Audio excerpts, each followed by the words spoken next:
como dá pra perceber no título do vídeo, esse vídeo vai ser sobre One Piece. Não é um assunto pra muita gente e principalmente pra mim, que não assistiu tudo. Então, pra ser mais justo, eu convidei um amigo pra poder falar junto comigo, que assistiu tudinho, é fanboy pra caralho, então, é, espero que gostem. E ficou muito longo.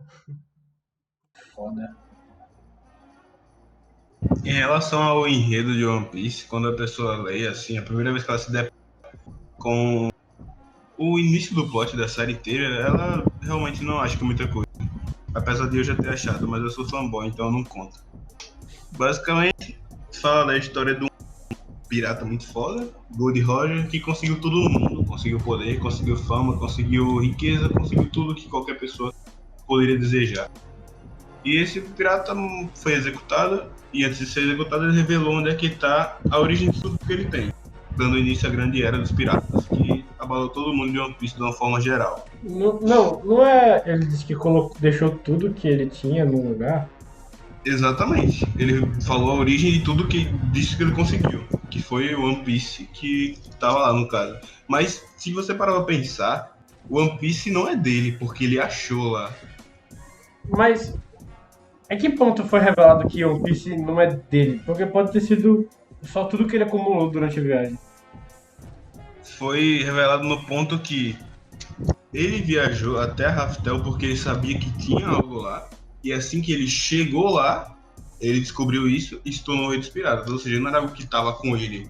Eu não sei, né? Eu não sei que porra é One Piece, mas se é algo que foi, ele tava lá. Na Se Raftel, One Piece já esteve todo esse tempo, por que ninguém possui One Piece? Então, quer dizer que será que isso provavelmente tem alguma coisa a ver com o século perdido? Que também claro. é uma parte Provavelmente foda. eu vi One Piece tem uma parte, pelo menos. Mas enfim, esse é o enredo principal da série. Aí tem o Luffy, que de um de um salto muito distante, ele é ligado ao Roger, mas não completamente. E ele era só um garoto normal, numa ilha, órfão, como sempre, todo protagonista de Shonen é órfão. Não, ele E tem pai. O pai dele só não cuida dele. exatamente, órfão. Tem razão. Ele era órfão, era cuidado pelo avô e por uma amiga do avô, que é uma bandida. Então a vida toda ele viveu nesse ambiente hostil, então ele sempre foi forte. E também o avô dele meio que forçava ele a fazer um monte de coisa que ele até hoje tem medo. E o que Deixa, deixou ele muito forte também. deixa a porrada em crocodilo, pá. Exatamente. E tipo, ele era amigo do Shanks, que o Shanks que era da tripulação tanto do Roger, quanto atualmente na dele, que é tipo Goku. E isso meio que o Shanks no geral, ele inspirou muitas partes da personalidade do Luffy. E eu acho que o Shanks, até pro Luffy, até hoje, na verdade, é a visão de pirata perfeito que ele busca ser o tempo inteiro. Por isso que eles são tão parecidos no geral. Eu Então, não vi muito sobre o Shanks, mas pelo que eu sei dele, não é tão. Quer dizer, o que apareceu dele no anime? Apareceu no começo com ele salvando o Luffy e ele falando com o Mihawk, eu acho. claro, mas tipo, esse bagulho do Luffy nunca perdoar ninguém que machuca os companheiros dele e dele sempre nunca desistir de ninguém, isso veio do Shanks, porque no começo o Shanks que inspirou isso nele. O Shanks que plantou isso nele, entre aspas. Verdade, Então até verdade. hoje o Shanks é o exemplo do Luffy. Figura É isso que eu falo, paterna. tá ligado? Figura paterna. Aham. Isso, isso. É verdade, né? Eu nunca tinha parado pra pensar nesse ângulo. Deixa eu ver. Vamos falar dos personagens em ordem um pouco por cima. Depois do Luffy chega. Eu vou deixar Bem, a você gente já falar. falou um pouco do Luffy. Eu quero falar só da tripulação do Luffy mesmo. Tem muito personagem interessante sem ser da tripulação do Luffy, claro. Mas eu quero falar só deles porque eu tenho uma ideia formada sobre cada um dos Chapéu de Palha e eu queria compartilhar isso, enfim. O segundo imediato, que eu não acho que ele é imediato. Tem muita gente que fala que o Zoro é imediato da tripulação. Eu acho que ele não é. Primeiro porque essa posição nem existe na tripulação do Luffy. E uma tripulação normal existe, mas não a dele. Ele age, às vezes, com uma voz do que tem que ser feito. E, por vezes, ele pega meio que a liderança pra ele. Pra tomar uma decisão sozinho, sem consultar o Luffy ou algo do tipo. Mas acho que Ele, isso é só acho porque... que um bom cargo pra ele seria ou braço direito ou porradeiro. Braço direito. Braço direito acho que ele é, mas na profissão dele, tanto é que no Vivicard, que é um site que tem tudo sobre One Piece, informação real oficial, a posição dele tá como combatente. Então não é um imediato, tá ligado? Imediato é tipo o Rayleigh. O Rayleigh mandava e desmandava sem ser o Roger. E não é o caso do Zoro. Por isso que eu acho que ele não é imediato, mas não deixa de evidenciar a importância dele na tripulação de modo geral. E no começo, ele foi dito como um demônio, assim como todos os personagens de One Piece. No começo eles são muito assustadores e tal, quando se revela parece que nem é assim. Até porque se a gente parar pra pensar, toda a tripulação do Luffy, se a gente não conhecesse todo o contexto, a gente ia ver eles como ruins, como demônios, como bandidos também. Porque é o que a Marinha mostra.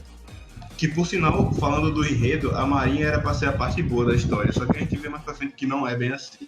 Por inúmeros motivos, né? Acho que desde o começo ela mostrava meio como antagonista, apesar de ter gente legal nela, como o Garp.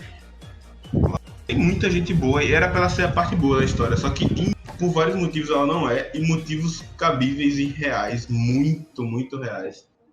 Mas, enfim. O Zoro, ele tem uma história muito rasa, eu diria, até o momento. Acho que preciso de muito desenvolvimento nele, porque a única coisa que a gente sabe é que ele chegou naquela ilha, chegou naquele dojo, pediu pra participar do Jojo, e desde então ele treinou pra superar a melhor amiga dele. Teve aquilo tudo lá, dela morrer de uma forma bem trágica. E simples até, né? Querendo ou não, ela ainda era um ser humano, ainda era uma garota, então um simples tombo mal caído da escada matou ela. É algo triste, mas fazer o quê? Após isso, ele treinou, ficou forte. E apesar da gente só ver ele como desenvolvimento em questão de força e poder, eu achava que um desenvolvimento mais sentimental em questão da história também era necessário. E apesar da gente ter isso, na questão dele jurar ser o mais forte pro Mihawk e tal, ele chorar, e em outros momentos também ele beirando a inconsciência, conseguindo fazer coisas muito fodas, eu acho que ele precisa de mais desenvolvimento na história dele no passado. Eu acho que ele vai ser que nem o Sanji. Porque já a história dos protagonistas, assim, eu não sei se tá do Jinbei, mas dos Mugiwara em geral, as histórias já estão bem fechadinhas, então acho que o Oda vai deixar esses arcos pra frente, ou pra tirar o foco dos Mugiwara e desenvolver o mundo ao redor, que ele já faz isso constantemente, ou ele vai realmente expandir as histórias dos personagens que estavam precisando, ou que realmente não tinham uma história tão complexa assim. Como o primeiro foi o Sanji, eu acho que eu achava que o ano seria isso, mas pelo visto não vai ser. Mas o ano não acabou ainda, então não tem como dizer muita coisa, né? Eu acho que ainda pode ser, pelo fato de que estão especulando que o mestre da Kuina era aliado dos Bainha Vermelha e tudo mais. Então acho que ainda pode ser que venha alguma coisa do Zoro pra gente. Eu espero muito de verdade, porque é o meu personagem favorito de One Piece. Porra, é a Ilha do Samurai, mano. A Ilha do Samurai. Pois é, tem isso também, né, mano? Todo mundo lá é samurai e não tem nenhum desenvolvimento do Zoro, sendo que no arco passado tem desenvolvimento do Sanji. Eu acho isso meio vacilo, e era meio que obrigatório ter o Zoro agora, sabe? Sim, mas vamos ver como é que o Oda vai lidar com isso, que ele consegue lidar com essa situação muito boa. Tá, você passou muito vagamente pelo motivo de vida dele, que era que a amiga dele queria ser a melhor espadachim do mundo, e ele também queria, já desde cedo. E aí, por causa da morte dela, ele jurou isso mais forte do que nunca, e é isso aí. Inclusive antes da morte dela, quando vale destacar, ele era muito fraco, ele perdeu mais de 1000 vezes pra ela. Isso é evidenciado no anime. E na última luta deles com espada de verdade e tudo mais, ela fala que em breve ele ia superar ela, porque ela era uma garota, e quanto mais ela crescesse, mais ela ia ficar fraca e mais ele ia ficar forte. E tipo, isso é uma puta discussão em relação a poder masculino, poder feminino e tudo mais, que o Oda colocou lá, meio que jogou na obra. E tipo, o Zoro fica puto nessa cena, porque é como se ela pegasse todo o treinamento dele, jogasse no lixo e dizia, só me ganhou porque eu era garota. Aí ele fala pra ela que ou ela ou ele vai ser o melhor espadachim do mundo, e com ela morta ele decide fazer isso por ela, até porque... Pra honrar a memória dela. Exato, acho que é mais isso mesmo. Por mais que Rasa é bem nobre, cara, então não tem muito o que falar sobre essa história. Seguindo pra frente, verdade. Seguindo pra frente, tem um arco que eu não gosto muito desse arco. É bem... né? O comecinho dele, lá pro final, começa a ficar bom. Arlong Park. Vamos lá. Arlong Park, eu diria que é o arco que o anime começou a ficar bom de forma geral. O Park vem antes de outros tripulantes, quando eles entram, mas depois, no caso, né? Mas é o arco que, pra mim, foi o que me engajou a pegar no tranco mesmo e ver One Piece direto, porque até eu via o começo bem muito parado, bem morno. E esse arco me impulsionou bastante, porque mostrou o que o Luffy é capaz de fazer por um companheiro dele e tal. E o que eu acho mais foda desse arco no geral, não só a introdução da Nami e do passado da Nami, que é muito triste por sinal, além dela já ser órfã desde criança, ser achada pela Belemere na guerra e tudo mais. Aí ela começou a cuidar dela, começou a cuidar da irmã dela, e tipo, ela cuidava delas duas sozinha, ela trabalhava pra caramba, ela vendia a laranjinha dela e tal, aí tem toda a ligação dela com ela. E a vila dela é invadida por tritões que, por ser, se eu não me engano, é 10 vezes mais forte que os humanos normais. Eles facilmente subjugaram todo mundo da vila e basicamente impuseram impostos muito caros para todo mundo que morava ali, o que tornou impossível, né? Uma hora ou outra não ia dar certo. Aí tem aquela cena memorável e muito marcante, que é a cena que ele pede o imposto das duas filhas da Belemere. E o plano era elas fugirem e a Belemere dizer que elas não eram a filha delas, para não pagar esse imposto. Mas acaba que ela fala que elas são sim filha dela e que não importa se era de sangue ou não. Aí elas voltam, elas choram e a Belemere leva aquele tiro bem na cabeça, que no mangá é na cabeça, só que no anime ficou no corpo para poder ficar mais censurado. Se as crianças vissem uma mulher levando um tiro na cabeça, ia ser meio pesado demais. Mas, de qualquer forma, é uma cena muito forte. E a gente descobre que a Nami não é aquela bruxa que ela estava mostrando ser no arco inteiro. Até que ela descobre que o fato de o Along querer vender a vila para ela por 100 milhões de berries, até isso era mentira, porque o Arlong se juntou com a Marinha, a parte suja da Marinha, e desde esse momento ela já era. E essa parte suja, com aquele comandante lá, que era um. Era uma coisa com rato, o nome dele. Eu também não lembro, não. E ele roubou todo o dinheiro da Nami, falou que era posse da Marinha, tal. E a Nami frustrada, ela começa a ficar puta, ela começa a esfaquear a tatuagem do Arlong no braço. Aí é o momento que você chega lá e ela pede ajuda pra ele. Só que a gente tem que lembrar que bem antes disso, quando eles chegaram na ilha e que a irmã dela ia contar a história dela, o Luffy simplesmente falou que queria dar uma volta e foi embora.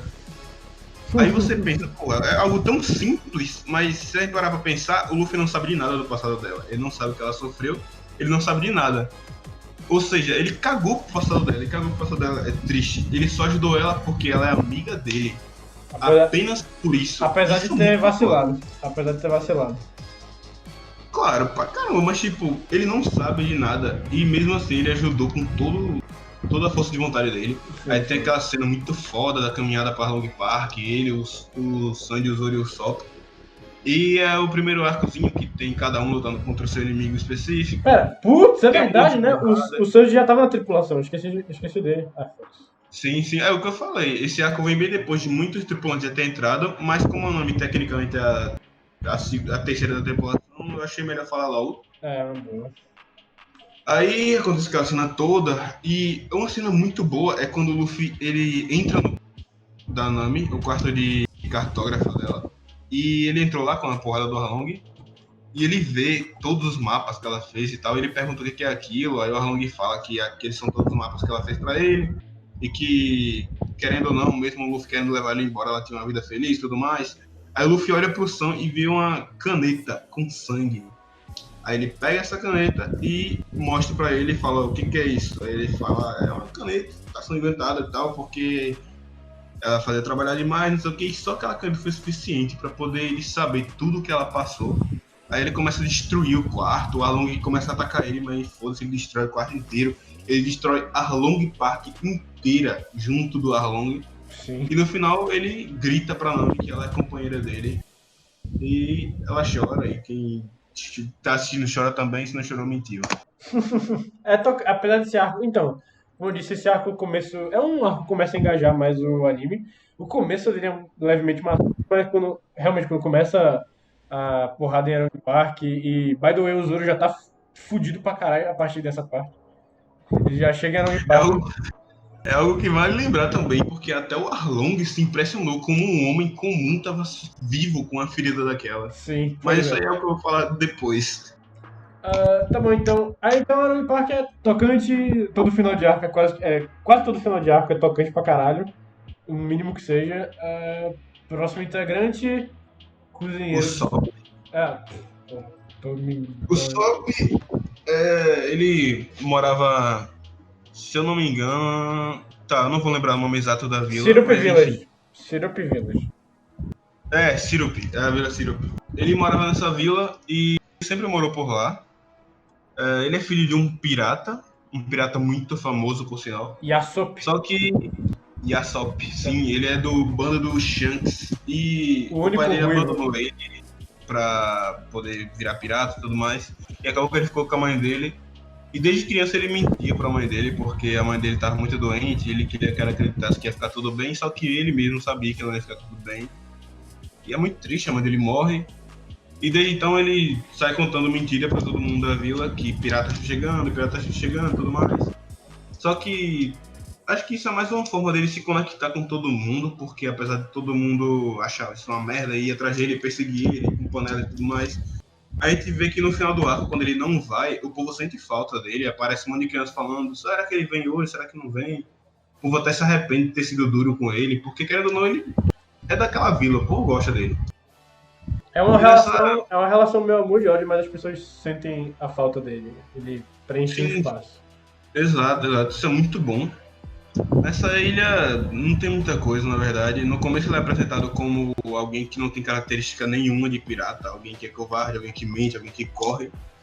Porém, apesar disso tudo, a gente vê um pouquinho de coragem nele, porque quando o Kuro, que é o vilão da série, desse arco, ele fala mal do pai dele, fala mal do pai dele ser pirata, você vê que ele reage, você vê que ele dá um socão na cara dele, mesmo ele sabendo que ele era mais forte que ele, foda-se, ele faz isso. Querendo ou não, é um ato de coragem, dura pouco tempo, mas é um ato de coragem, tem que ser respeitado, né? Uhum. Aí ele entra pra tripulação, inicialmente como capitão, mas depois ele até aceita ser o atirador do bando, só porque ele é humilde. Ele é um personagem que é importante pra demonstrar o teoricamente mais fraco, virtualmente mais fraco do bando.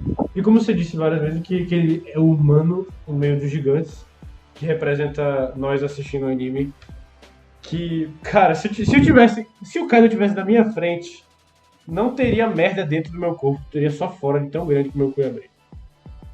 Exatamente. Então, no tipo, ele é um personagem que todos eles já têm um desenvolvimento bom, já estão bem evoluídos e fortes, e eu gosto muito dele pelo fato dele ser esse personagem que tem muito do que crescer ainda. Eu creio que ele vai crescer, ele cresce ao decorrer do anime, e ainda vai crescer mais, já que o anime nunca vai acabar.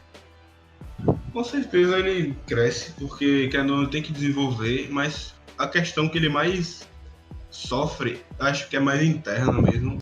Porque você não. É porque você não leu o mangá, mas na página do mangá, quando ele entra pro bando, tá o Zoro com a caneca, não sei se é de cerveja, enfim, não é relevante.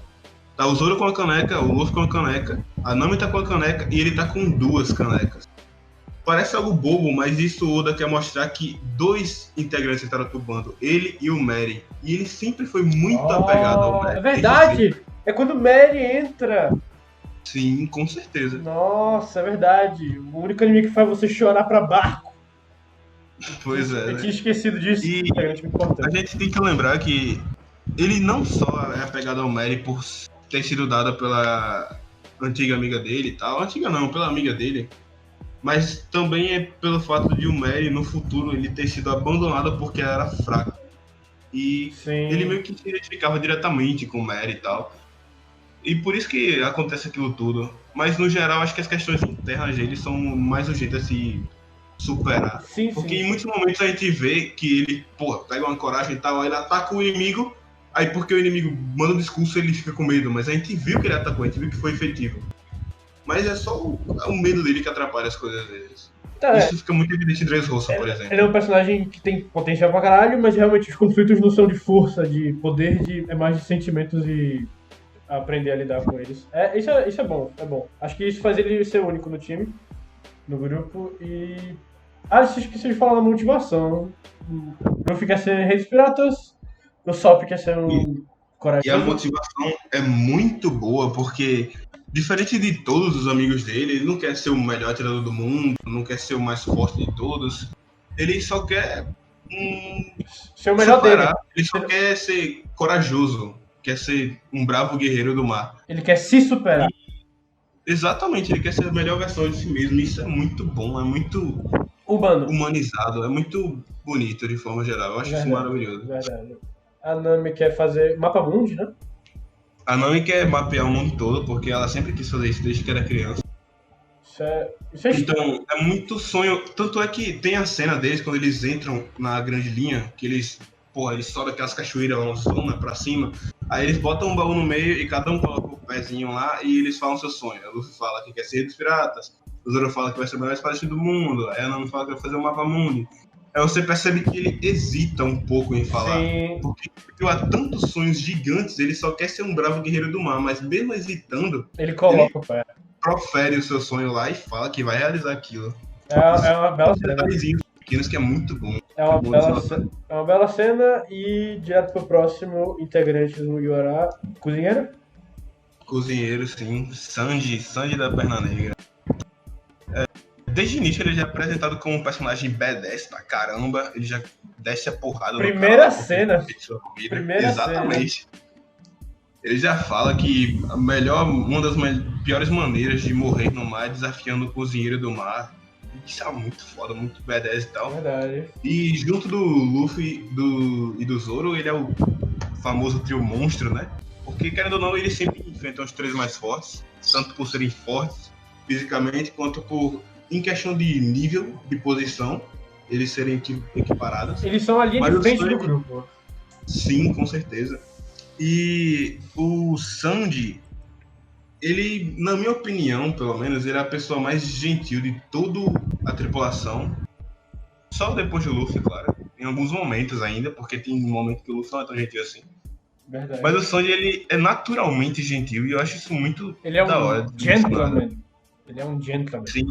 Logo na aparição dele, apesar de mostrar ele como um badass, logo depois aparece um pirata lá, que ele chega lá e fala, esse aqui é um restaurante, né? Tragam comida. Aí o cara pega e enxota ele, porque ele não tem dinheiro nenhum pra comprar. Sim, verdade. E ele vai lá e faz a comida pro cara, dá comida lá, e o cara fala, não quero comer isso aqui não, tira isso daqui e tal. Aí ele fala, então morra de fome pela sua honra. Tá aí, se quiser. Aí o cara come de boa. Aí ele fala, mas tu não vai arrumar problema. Come de boa não, ele chora. Ele chora, exatamente, eu esqueci de mencionar isso. Ele chora, fala que é a melhor comida que ele já comeu na vida. É linda essa cena também. Aí ele fala que, pô, tu não vai ter problema porque me ajudou e tal. Ele só joga o prato na água e foda-se. E aí, quem é que... Prova. Isso, apesar de ser pouca coisa, isso é uma ajuda. Ele salvou a vida dele praticamente. Provavelmente ele não ia conseguir voltar o caminho inteiro de navio com a fome que ele tava. Então, pô, ele salvou a vida dele, tanto é que mais pra frente isso fica evidenciado nas lutas e tal. Um altruísmo semelhante ao do Luffy que o Zoro não tem. O Zoro não tem, exatamente, tem muita gente que fica meio enganada, porque tipo, o Zoro, ele por vezes não mata as pessoas que ele deveria, ou ele hesita em algumas coisas porque a pessoa malhar e tal. Mas, mano, o Zoro é um assassino, o Zoro é um dos assassinos do bando. Ele já matou muita pessoa. Ele só é... Acho que ele só é freado por ele estar num bando agora. Ele meio que tem uma reputação, digamos assim. Ele não pode sair por aí matando o que ele quiser. Ele tem um capitão a meio que servir. Antigamente, quando tava sozinho, ele era caralho. Descia a espada na galera e foda-se. Atualmente ele tem alguém que a gente vê mais pra frente que ele coloca o sonho acima do dele mesmo e que ele deve trabalhar pra poder tornar essa pessoa o que ela quer ser. Então ele, apesar de ser um assassino, ele não é tão descontrolado assim. Ele é um assassino. Então, não deixa de ser um assassino. Não, então, isso é muito interessante como o bando é bem variado. Ele pode não ter. Ele não tem nenhum pouco de altruísmo que nem o Luffy nem o Sanji tem, mas ele tem a maior lealdade do bando inteiro, de longe. Com certeza, e ele tem um dos melhores atos de lealdade. O melhor, na minha opinião. Mas voltando pro Sanji, a questão da gentileza dele é trabalhada nesse arco também, mas ela é mais trabalhada ainda num dos arcos atuais, que é o Whole Cake, que mostra o passado do passado dele antes do Zef. que ele basicamente, desde criança, ele nunca teve nada especial. Ele era o mais humano dos irmãos dele. Ele meio que puxou 100% das características da mãe dele e nada do pai dele. Por isso que ele não tinha nada e tudo mais. E a mãe dela vivia doente, porque ela vivia sendo entupida de coisa científica para poder gerar filhos fortes e acabava que ela ficava fraca. E é por isso que ela acabou morrendo cedo. E, bom, os irmãos dele, o Niji e o... E o engraçado é que todos eles têm o número em japonês e o Ji depois. Tipo, é Ichi, Niji, Sanji, que é ele, Yonji e a Heijo, que é 0. E, tipo, todos os irmãos dele, exceto a Heijo, eles são 100% máquinas científicas de guerra e brutalidade, sem emoção nenhuma. Só que a Heijo ainda tem um pouco, ela meio que é uma máquina de guerra, só que ela tem alguma emoçãozinha, ela meio que puxou a parte dela. Tanto é que ela se emociona quando a mãe dela morre, ela que ajuda o Sanji a fugir. E o Sanji passou inferno lá, desde aquele tempo ele gostava de cozinhar, só que como ele era tecnicamente realeza, ele não podia cozinhar pra ninguém. Aí ele era preso, ele usava uma espécie de... Não é mordaça, era um capacete e ficava preso num calabouço lá. Era muito triste. Ele apanhava sempre e tudo mais. Ele passou por Só que 2 aí- infernos seguidos. 2 infernos, exatamente. E um personagem que sofreu tanto e consegue ser tão gentil, isso que eu admiro nele. Acho que é por ele ver, por ele ter tido tanto da merda, ele consegue entender o lado das pessoas que estão na merda também. Isso também vale pra Robin, por sinal, mas depois eu vou falar melhor sobre isso. Aí ele, numa chance esperada que ele vê, numa abertura, a irmã dele ajuda ele e ele foge. E ela fala pra ele nunca mais voltar e tudo mais. E é triste porque depois ele tem que voltar. Tudo bem que ele volta bem mais forte, já pode se cuidar e tal. Mas ainda é triste ele ter que voltar pra aquele inferno. Sim. Mas enfim, após isso ele entra num navio gourmet, aleatóriozão, e pede pra ser um cozinheiro aprendiz. Aí tem a única cena que tem desse navio é dele jogando comida fora, porque ele fica meio que se perguntando por que as pessoas... É porque tem um grupo de cozinheiro que eles estão comendo os restos das pessoas, aí ele pega e joga os restos fora e fala que comer aquilo é besteira e tal, porque não tem pra que comer o resto dos outros. Aí depois ele se arrepende muito disso, a gente sabe. Esse navio é atacado pelo Zef Perna Vermelha, que no momento era um pirata em ascensão muito forte, que já tinha ido a grande linha e tal. E nesse naufrágio, porque teve uma tempestade muito violenta depois, acabou que só ficou o Zef e o Sanji isolados numa ilha onde não tinha absolutamente nada, era uma pedrona em formato de cogumelo, alto, só pra não dar pra eles pularem pro mar sem morrer. Mesmo se E não desse. tinha nada nele. Exatamente, eles não iam conseguir fazer nada. É uma situação bem merda, mas enfim. O Zef deu toda a comida pra ele. O Zef, antes do naufrágio, tinha conseguido pegar um monte de bolsa aleatória e levar com ele. Aí o Zef dá toda a comida que eles tinham pro Sanji, só que ele não sabia disso. Eram 2 sacos, era um saco pequeno e um grandão. O grandão era puro ouro e tesouro, e o pequeno era comida. Ele deu toda a comida dele pro Sanji. Até hoje eu me pergunto por quê. Talvez porque o Sanji, quando ele estava sendo atacado, ele falou que encontrar o e esse era o mesmo sonho do Zef, talvez ele tenha se emocionado com isso, algo do tipo. Também por ele ser uma criança. Mas ele deu toda a comida pra ele. Deixar a criança morrer bem vacilo. Mas mesmo assim, acho que ele dividiria, né? Pô, ele é um pirata. Acho que a parte do sonho influenciou bastante. Com certeza, com certeza. E como ele já tava no fim da vida, tava meio desacreditado, ele falou, pelo menos ele sobrevive essa merda aí. Aí ele deu a comida inteira pro Sanji, aí depois de 85 dias, o Sanji ficou sem comida e foi lá, tal, buscar a comida dele, só que depois ele viu que era puro ouro. Aí ele vê, ele tá todo esquelético, aí tá lá quietinho no canto dele, e aquela é uma cena tão chocante, porque a gente vê a decadência que ele tá, e Sem ele perninha. tá todo calado. Sem perninha. Sim, tem a questão dele, obviamente, né? Uma pessoa não vai passar 85 dias sem comer e ficar vivo, oh meu Deus. Ele, no mangá, ele quebrou a própria perna na pedrada e comeu ela. O que é uma cena bem pesada e dá mais um tom, uma situação de desespero. Ela era literalmente o bagulho que ele usava pra lutar, mano. Olha o nível do cara. Olha o nível do cara pra ele ter feito isso. É realmente uma situação de desespero muito grande, né? Aí ele conversa com o Sanji, ele fala, se a gente sair daqui, é um restaurante que vai flutuar pelos mares e tal, e vai alimentar qualquer um. justamente porque ele queria que aparecesse um naquele momento. E acontece que é isso que ele faz, eles são salvos por um navio e tudo mais, e eles fazem isso, e ele e o Sanji desenvolvem esse navio que é onde a tripulação do Luffy chega e tudo mais. Desse arco não é tão importante assim, ele é só um cara que tem uma armadura foda, armas fodas e acha que pode ser o melhor homem do mundo.